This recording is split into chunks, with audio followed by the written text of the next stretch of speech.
Dalil pertama tentang adanya syafaat atau pertolongan ini, yaitu surat Toha ayat 109. Bunyinya, A'udzubillahi minasyaitonirrajim, yauma idzin la tanfa'u syafa'atu illa man adina lahu ar-rahman wa radiya lahu qawla.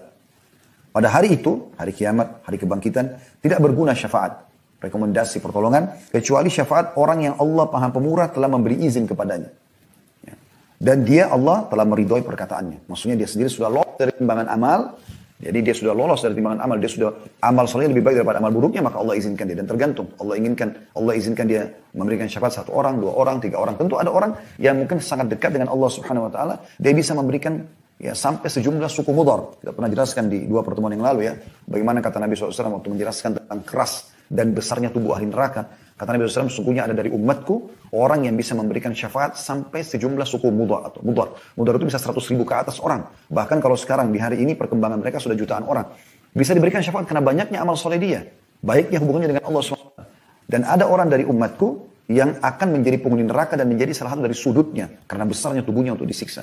Karena banyak sekali dosa yang dia lakukan. Itu dari umat Islam. Gitu kan? Dari umat Islam. Tapi ada yang memberikan syafaat di sini.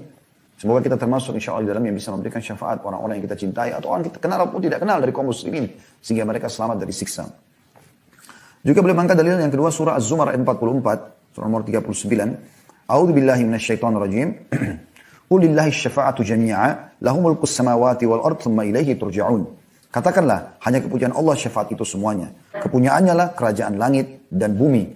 Kemudian kepadanya lah kamu dikembalikan. Jadi saksi bahasan potongan awal ayat, yaitu hanya kepunyaan Allah lah syafaat itu semuanya. Maksudnya hanya Allah yang nanti akan mengizinkan di akhirat untuk memberikan pertolongan. Dan ini luar biasa. Kalau ada orang yang sudah masuk neraka bisa dikeluarkan, itu luar biasa. Ya. Termasuk teman-teman sekalian, cari teman-teman yang baik dan soleh.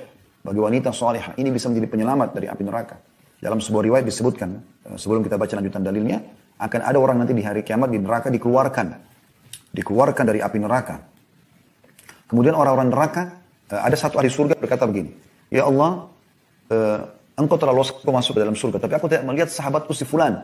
Sahabatnya kebetulan orang muslim, tapi banyak dosanya. Maka di mana ya Allah? Maka Allah pun berkata, carilah saudaramu itu di neraka. Kalau dia ada, keluarkan. Sahabatmu itu bukan saudara, ini sahabatnya. Orang tidak ada hubungan kerabat. Kemudian dia pun mencari dan ditemukan, lalu dia keluarkan. Pada saat dikeluarkan, ahli neraka bertanya, kenapa si fulan keluar? Karena setiap ada orang dikeluarkan dari neraka, mereka saksikan. Dan mereka, oh ini keluar karena ini, karena itu, karena ini. Jadi banyak alasan. Karena memang dosanya sudah bersih. Karena Allah yang menyelamatkan dia. Karena syafaat para nabi-nabi. Maka mereka cari tahu kenapa. Ada apa? Kenapa orang ini dikeluarkan?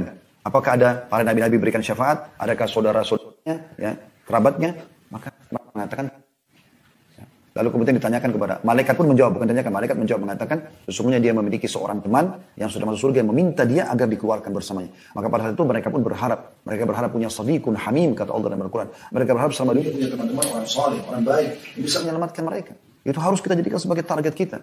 Gak ada lagi teman-teman yang buruk yang akhirnya membawa kita pada kelalaian, pada kesehatan. Karena itu sia-sia saja. Di dunia kita jadi lalai, di akhirat pun kita jadi celaka.